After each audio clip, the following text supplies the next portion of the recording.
안녕하세요. 매일 새로운 사연을 전하는 읽어주는 사연 라디오입니다. 구독과 좋아요, 많은 공유 부탁드립니다. 오늘의 사연 시작하겠습니다. 안녕하세요. 결혼한 지 12년 만에 시집하고 영 끊어버린 40대 여성입니다. 하마터면 애 아빠도 끊어버릴 뻔했는데 이 인간은 그래도 막판에 숙이고 들어온지라 봐주기로 했고요. 말이 나와서 말인데 좋은 게 좋은 거다 하고 살았더니 주변 사람들이 고마워하기는커녕 말 그대로 저를 호구 취급하대요. 그래서 시집하고도 이사단이 났죠. 남편하고는 지인의 소개로 만났는데 당시 저나 남편 둘 다 직장을 다니는 평범한 회사원이었어요. 둘이 하는 일도 전혀 달랐고 취미도 다르다 보니 얘기거리랄 것도 없고 그래서 첫 만남이 마지막 만남이겠구나 싶대요. 그래도 주선자 체면도 있고 해서 제가 좀 대화를 주도해 보려고 노력을 했어요. 그런데 남편은 그런 제 모습이 좋더랍니다. 쑥맥 같은 자기를 리드해 나가는 제가 마음에 들었다나요? 아무튼 그랬는지 어쨌는지는 몰라도 그때야 제가 그런 남편 속을 어떻게 알았겠어요. 그냥 숙제 하나 해결했다 하는 마음으로 헤어졌는데 이후로 남편이 간간히 연락을 해오더라고요. 날씨가 좋다던가 밥은 먹었냐던가 뭐 별 시덥지 않은 내용으로 말이죠. 그런데 그렇게 연락만 주고받은 지 1년쯤 되던 때 제가 회사 일로 좀 크게 마음을 다친 일이 있었거든요. 그걸 알고 남편이 백방으로 나서며 해결사를 자처하더라고요. 그리고 결론부터 말하자면 상황 자체가 나아진 건 딱히 없었어요. 하지만 자기 일도 아닌데 두 팔 걷고 나서는 남편의 모습에 제가 마음의 문을 열었고 이후로 본격적으로 가까워졌네요. 2년 후에는 결혼 이야기까지 주고받게 되었고요. 친정이나 시댁이나 할 거 없이 경제적으로 여유가 없었습니다. 그나마 다행인 건 저희 친정 부모님은 두 분 다 오랫동안 직장 생활을 하셔서 노후는 그럭저럭 준비가 되어 있으셨지만요. 문제는 시댁이었습니다. 아버님은 평생 한 번의 대박을 노리며 이 사업 저 사업, 며느리로서 이런 표현이 적절하진 않겠지만 소위 껄떡대기만 하셔서 제대로 돈을 벌어오신 적은 없다고 들었어요. 반면에 어머님은 공장도 다니셨다가 식당 일도 하시다가 지금은 지인들이 불러주면 가서 집안일 좀 도와주고 그렇게 당신 용돈벌이를 하시는 정도였죠. 그렇다 보니 남편의 경우 총 4남매로 남편이 장남이었고 아래로 시동생 하나 어린 신우 둘이 있었는데 각자 번 돈에 얼마씩 각출하여 시부모님을 도와드리는 상황이었습니다. 그러니 결혼할 때 시부모님한테 경제적 지원을 바란다는 건 솔직히 꿈도 못 꿀 일이었죠. 친정에서도 해줄 형편이 안 되다 보니 딱히 서운할 것도 없었고요. 그런데 없으면 없는 대로 하자 그렇게 마음을 먹었는데도 남편이 모아둔 돈은 제가 모아둔 돈의 절반치밖에 되질 않았어요. 저는 대단한 차는 아니었어도 차도 한 대 있었지만 남편은 없었고 그런데 사실 연애 때는 남편이 이 정도로 준비가 안 되어 있는 줄은 꿈에도 생각을 못 했거든요. 그렇다 보니 좀 짜증이 나더라고요. 지금이야 반반 결혼이니 뭐니 그러지만 그때만 해도 그래도 남자가 집까지는 아니더라도 좀 더 해오는 분위기는 있었으니까요. 하지만 이내 그마저도 남편을 탓하지 않았습니다. 사람마다 뭐 서로 다른 사정이 있는 거라고 생각하기로 한 거죠. 그런 것 따진다고 없는 게 갑자기 어디서 생겨나는 것도 아니고. 남편 직장은 야근이 잦았기에 남편 직장에서 먼 곳에 집을 구할 수도 없었어요. 그렇다 보니 위치를 선택하고 대신 집 사이즈를 줄일 수밖에 없었죠. 그래서 원룸 전세로 신혼살림을 시작했습니다. 그리고 이후로 정말 알뜰살뜰 열심히 살았습니다. 애라도 생기면 원룸에서 낳아 키울 순 없으니 어떻게든 하루라도 빨리 방두개는 있는 집으로 이사를 가야겠다는 생각뿐이었거든요. 그리고 결혼한 지 1년 좀 넘었을 때 예상보단 조금 일렀지만 어쨌든 눈에 넣어도 아프지 않을 딸애를 임신했습니다. 입덧도 심하고 몸도 힘들었지만 한푼이 아쉬웠던 시기라 출산 직전까지 정말 꾸역꾸역 출근해서 일했어요. 친정부모님이 얼마라도 생활비를 보태줄 테니 관두라 하셨지만 친정부모님 주머니 사정을 뻔히 아는 마당에 넙죽 감사합니다 하고 때려칠 수 없었으니까요. 참고로 이때도 시댁에서는 별말은 없으셨어요. 사실 결혼할 때도 크게 반대를 하신 것도 아니었지만 그렇다고 얼마나 저를 반기셨던 것도 아니에요. 다만 보태주지는 못한다. 장가 갔다고 부모 형제 나 몰라라 하지 마라 그러면 마누라 그러니까 저만 욕먹는다 뭐 그런 이야기만 몇 번이나 하셨네요.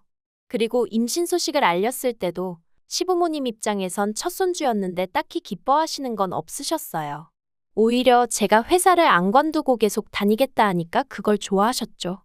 이렇게 적다 보니까 이미 그때부터 좋은 시부모님은 아니셨다는 게 새삼 실감이 나네요. 솔직히 바보같이 보이겠지만 결혼하고 초반에 한 2, 3년 동안은 시부모님 눈치를 많이도 살폈답니다. 어떻게든 좋은 며느리 소리 듣고 싶었고 주변 사람들한테 며느리 잘 봤다는 소리 들으시고 어깨 으쓱하시게 해드려야지. 그런 한심한 생각을 했었다니까요. 아무튼 그렇게 딸애를 낳았는데 그때도 시댁에서 뭐 하나 제대로 받은 게 없어요. 첫 손주라고 옷 한 벌 해주시지 않으셨으니까요. 뿐만 아니라 시동생도 그렇고 신우들도 그렇고 속된 말로 입을 싹 닦대요. 저는 그래도 없는 살림에 자기들 생일이고 그러면 뭐라도 하나씩 꼭 챙겨주고 그랬는데 그래서 저도 그때 좀 기분도 많이 상했고 동시에 나름대로 정신이 들더라고요.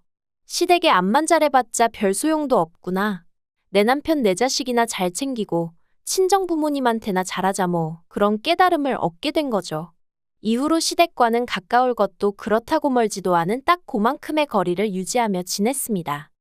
한편 그렇게 또 시간이 흘러 저희 애가 3살이었을 때였어요. 당시 저희 애는 어린이집 종일반을 다니고 있었는데 정말 마른 하늘의 날벼락처럼 어느 날 갑자기 원장에게 연락이 왔습니다. 갑작스레 이민이 결정되어 폐원을 하게 되었다고요. 정말 눈앞이 깜깜했습니다. 그나마 다른 학부모로부터 30분 거리에 어린이집이 하나 더 있다는 얘기를 들었을 땐 잠시 한숨 돌리나 싶었지만 그마저도 자리가 없다. 최소한 반년은 기다려야 한다 하니 정말 미치고 팔짝 뛰겠더라니까요. 그래서 결국 고민 끝에 저는 어머님께 도움을 요청했습니다. 친정은 저희가 사는 곳에서 멀기도 했고 친정어머니께서 허리디스크 수술을 받으신 지 얼마 안 되셨던 때라 아이를 봐주실 만한 상황이 못 되었거든요. 그런데 이렇게 사정을 설명했음에도 어머님은 정말 단칼에 거절을 하셨어요. 허리 수술을 받았다고 해도 집에서 놀고 있는 거 아니냐, 그런 친정애미 두고 왜 당신한테 이러냐면서 친정애미 고생하는 꼴은 보기 싫고 먹고 살자고 일하러 다니는 시애미한테는 시켜 먹어도 될 것 같냐는 한마디로 억지를 부리시며 말해요. 정말이지 너무 서럽고 서운하대요. 제가 저 편하자고 봐달라는 것도 아닌데. 그런데 여기서 끝이 아니었습니다. 신우들이 번갈아 가며 전화를 해서는 자기들이 오히려 서운하다며 난리를 치는 거예요. 자기들이 가만히 있으니까 자기들 엄마가 만만해 보이냐면서. 그러면서 한다는 말이 솔직히 저희 남편이 결혼하고 나서는 어머님 용돈도 매달 드리는 20만 원을 제외하곤 단돈 10,000원도 더 안 쓰더라며. 결혼 전엔 안 그랬다. 툭하면 시부모님 모시고 외식하러 다니고 쇼핑도 다니고 그랬다. 자기들 오빠가 저 때문에 그렇게 변했어도 어머님도 그렇고 자기들이 다 참아준 건데 이제 애까지 맡기려고 드냐면서 진짜 너무한 거 아니냐고.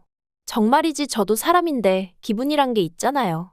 어머님이 거절하실 때만 하더라도 그래도 어떻게든 어머님도 나름 서운하셨으니 그렇게 말씀을 하셨겠거니 하고 넘어가려고 했는데 어린 신우들까지 쌍지팡이를 짚고 나서서 목에 핏대를 세우니 저도 너무 열받는 거예요. 그래서 제가 알겠다고 했습니다. 무슨 말인지 잘 알겠는데 싸가지 없는 태도는 좀 고치라고 한마디 덧붙이긴 했지만요. 그리고 제가 이렇게 말했다고 또 난리가 났었지만 아무튼 이때 제 나름대로 마음속에서 상종 못할 사람들이란 생각에 시집 식구들에 대해서 어느 정도 제 마음의 끈이랄까? 그걸 끊어냈어요. 결국 저는 회사를 관뒀고 이후로 집에서 할 수 있는 작은 사업을 시작했습니다. 지금이야 워낙에 흔해졌지만 그때만 하더라도 다른 나라에서 물건 떼다가 온라인에서 파는 게 막상 하는 사람이 많지는 않았거든요. 그래서 이거 잘만 하면 내가 회사 다닐 때만큼은 벌겠네 싶어서 무턱대고 뛰어들었죠. 다행히 남편도 딱히 반대하지 않았고 제가 어디 안 가는 걸 딸애도 알았는지 이후로는 한껏 얌전해져서 집에서 일하는 게 그렇게 어렵진 않았어요. 그런데 저희 애가 초등학교에 들어가던 시기, 그러니까 제 사업도 어느 정도 안정권에 들었었던 그해, 두 신우 중 1살 많은 신우가 결혼 상대를 데려왔어요. 어디 회사 다니는 남자라면서 신우가 그 남자 좋아하는 게 아주 얼굴에 쓰여 있더라고요. 그런데 그렇게 가족 인사를 마치고 어머님이 저더러 따로 얘기 좀 하자 하시더니 신우 시집 갈 때 얼마나 대줄 거냐는 거예요.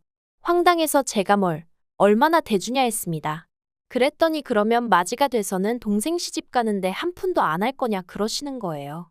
그래서 축의금을 말씀하시는 거면 100만 원 생각하고 있다니까 어머님이 해도 너무한다면서 그러지 말고 2천만 원만 내놓으라는데 제가 그럴 돈이 어딨냐 했습니다.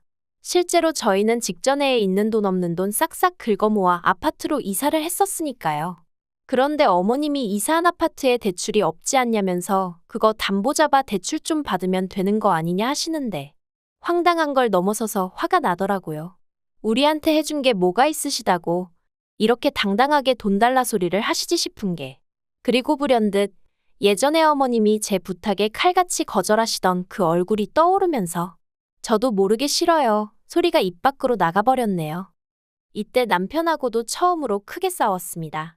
남편은 아무리 그래도 그렇지 자기 체면도 있는데 그렇게 어머님한테 말하면 어쩌냐며 저를 탓했고 저는 그런 남편에게 그간 마음속에 쌓여있던 응어리를 내보이며 내가 이렇게 당할 때 당신은 뭘 했는데 이제 와서 어머님 편을 듣느냐고 미친 듯이 화를 냈죠. 남편이 말하길 제가 그렇게 화를 낼 수 있는 사람인지 그때 처음 알았다면서 아무튼 결국 남편이 미안하다며 신우 결혼에는 100만 원도 안 해도 된다고 저를 어르고 달랬고 그렇게 넘어갔습니다. 신우는 신우대로 저한테 너무하네 어쩌네 난리를 쳤지만 제가 신우더러 아가씨는 우리 결혼할 때 단돈 5만 원이라도 했냐고 따지고더니 더는 아무 말도 못하더군요. 참고로 저희 결혼할 때 신우는 어엿한 사회인이었고 저는 없는 형편에도 신우한테 명품 지갑 선물했었어요. 그런데 이달 초였습니다. 웬일로 어머님한테 연락이 왔어요. 신우 혼수 때 크게 다툰 이후로 어머님과는 유난히 대면대면하게 지내고 있었기에 어머님의 연락이 반갑다기보다는 뜻밖의 일처럼 느껴지대요. 처음엔 받지 말까 하는 마음도 아닌 게 아니라 들었는데 한편으론 내가 뭐 죄졌나 싶은 생각에 전화를 받았습니다. 그런데 어머님 목소리가 누가 들어도 한바탕 운 사람이더라고요. 그래서 놀란 제가 무슨 일 있으시냐 물으니 일을 어쩌면 좋냐 하시면서 막내 신우 소식을 전하셨는데 충격이었습니다. 시집도 안 간 막내 신우가 암이라고 하셨으니까요. 그리고 그날 저녁 퇴근한 남편의 표정을 보아하니 남편도 벌써 소식을 들었구나 싶었어요.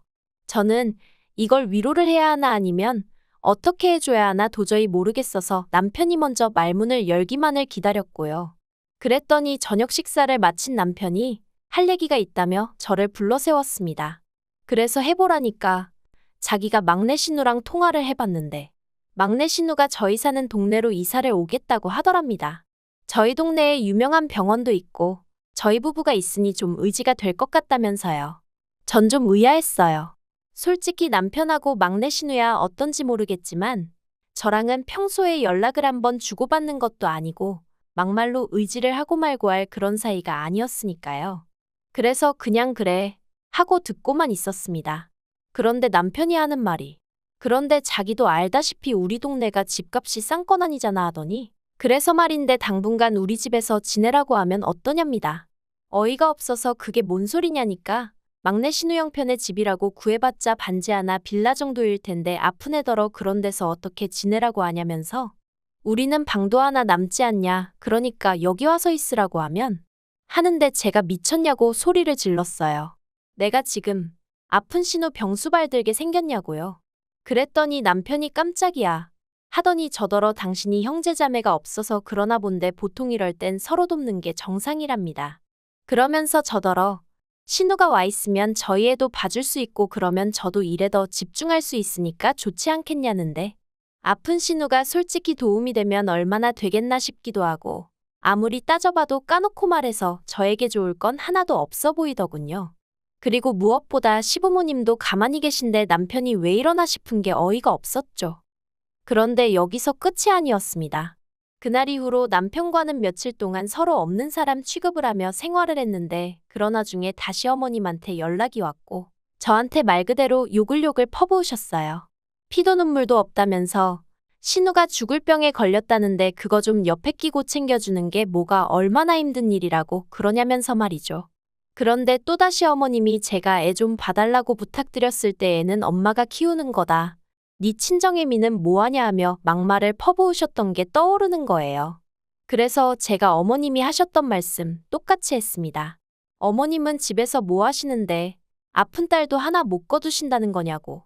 어머님 뭐, 얼마나 대단한 일을 하고 다니시길래 아픈 딸을 남의 손에 맡기시려 하시냐? 그랬더니 이제 저더러 미쳤냐 돌았냐 하시면서 말버릇이 그게 뭐냐 하시길래 제가 뭐 틀린 말했냐 했죠. 그리고 이 통화 내용은 다시 남편 귀에 들어갔고 남편이 그날 밤 아주 발악을 하더라고요. 어떻게 자식 때문에 마음고생하는 시어머니한테 그런 막말을 퍼부을 수가 있냐면서 저더러 네가 사람이냐 어쩌냐? 원수한테도 그렇게는 안 할 거다. 그래서 내가 마음고생할 때 당신 식구들은 누구 하나 날 위해 걱정해주고 말 한마디 따뜻하게 해준 사람 있냐? 원래 인간관계가 오는 만큼 가는 거 아니냐? 그런데 뭘 해준 게 있다고 당연한 듯 바라기를 하냐? 당신 식구들 너무 뻔뻔하다. 저도 이판사판이다 싶어서 그간 쌓여있던 속마음? 죄다 쏟아냈습니다. 막말로 이러다 수틀리면 갈라서면 되지. 남들도 이혼하고 잘만 사는데 나라고 못 살겠냐? 정말 별의별 생각이 다 들더라니까요. 그리고 남편은 기껏 한다는 소리가 제가 그렇게 맺힌 게 많은지는 몰랐다더니 그러면 집이라도 좀 좋은 데 구하게 우리가 돈 좀 해주자 그러는 거예요. 정말이지 이때는 진짜 입에서 쌍소리가 나갔습니다. 한두 푼도 아니고 뭐 3천이 어떻고 4천이 어떻고 하는데 진짜 뭐라도 하나 해주고 싶어서 환장을 했나 눈이 돌아갔나 그래서 남편한테 돈만 해줬다간 보라고 이혼이라 했어요. 그랬더니 남편이 저더러 진짜 너무한다면서 아주 그냥 눈물을 쥐어짜내더군요. 그런데 이튿날 남편이 뭐 얼마나 대단한 결심이라도 한 것 마냥 저더러 얘기 좀 하자더니 알겠답니다. 신우랑 같이 살자 소리는 이제 안 하겠대요. 다만 한 동네로 이사 온다는 것까진 자기도 못 말리니 그런 줄 알라는데 곰곰이 생각해보니까 한 동네로 이사 와서 들러붙고 그러면 그건 또 매번 제가 무슨 수로 거절하고 그러나 싶은 게 은큼한 시집 식구들이 나를 상대로 또 잔대가리를 굴리는구나 싶었죠. 그래서 제가 부동산에 집을 내놨어요. 아이 학교가 멀어지는 게 마음에 걸리긴 했지만 제가 차로 통학을 시키면 시켰지 시집 식구들 손바닥에선 절대 놀아나지 않겠다는 마음이었네요. 그리고 정말 신이 도왔다고 해야 할지 신우가 이사 오고 3일째 되던 날 저희 아파트도 팔렸습니다. 제 예상대로 남편은 한 동네 살면서 저녁 정도는 같이 먹자며 신우를 집으로 부른 상황이었는데 그 식사 자리에서 제가 남편에게 말했어요. 여기 오늘 팔렸고 우리 언제까지 집 빼줘야 된다. 그러니까 이사갈 준비해라. 남편하고 신우 얼굴이 허옇게 질렸다가 남편은 그게 갑자기 무슨 소리냐며 소리 지르고 저더러 너 이렇게 내 뒤통수 치라고 내가 아파트 명의 네 명의로 해준 줄 아냐며 악을 쓰길래 해주긴 누가 해주냐 아파트 사는데 네 돈보다 내가 번 돈이 더 많이 들어갔다 하고 저도 악을 쓰고 신우는 신우대로 울고 짜고 그리고 이 일로 저는 정말 온 시집 식구들에게 욕이란 욕은 다 먹었고요.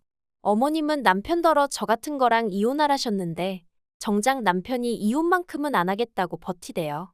저도 애 때문에 이혼은 솔직히 엄두가 안 나면서도 남편이 하자고 들면 그냥 해버릴 작정이었는데 말이죠. 아무튼 어머님 입에서 이혼 소리가 나올 때마다 어머님한테 그런 소리 마시라며 화를 내는 걸 보니 저 인간도 어지간히 마음이 복잡한가 싶기도 하고 그런데 그러나 중에 아픈 막내 신우가 저희 남편더러 마누라 하나 못 튀어잡냐며 아주 기어오르더라고요. 직장 생활 그렇게 해서 돈도 못 모아놨냐. 다른 집은 장남들이 동생들 결혼까지 시킨다는데 오빠는 우리를 위해 해준 게 뭐가 있냐. 아무리 아픈 사람이라지만 그래도 위아래 없이 대들어대니까 남편도 자기가 이런 애 때문에 이혼 얘기까지 오가며 저랑 싸웠나 싶었나 봐요. 결국 며칠 전에 저한테 이제 시부모님이고 자기 남매들이고 다 관심 끄랍니다. 자기도 그냥 속 시끄러워 못 살겠다면서 우리가 왜 다른 사람들 때문에 이렇게 힘들어야 하냐고. 우리나 잘 살자 그러는데 이 인간이 갑자기 왜 이러나 약 먹었나? 별 생각이 다들 돼요. 그래도 어쨌든 일단은 다행이다 싶어요. 말이 쉬워 이혼이지. 정말 솔직히 이제 곧 사춘기일 딸한테 이혼한다 소리를 어떻게 해야 하나 눈앞이 깜깜했거든요. 이건 뭐 막내 신우 덕분에 우여곡절 끝에 사이가 다시 좋아진 것 같아서 고맙다고 해야 하나요? 긴 이야기 들어주셔서 감사합니다. 오늘의 사연은 여기까지입니다. 구독과 좋아요, 알람 설정해주시면 앞으로 더 좋은 사연으로 찾아오겠습니다. 감사합니다.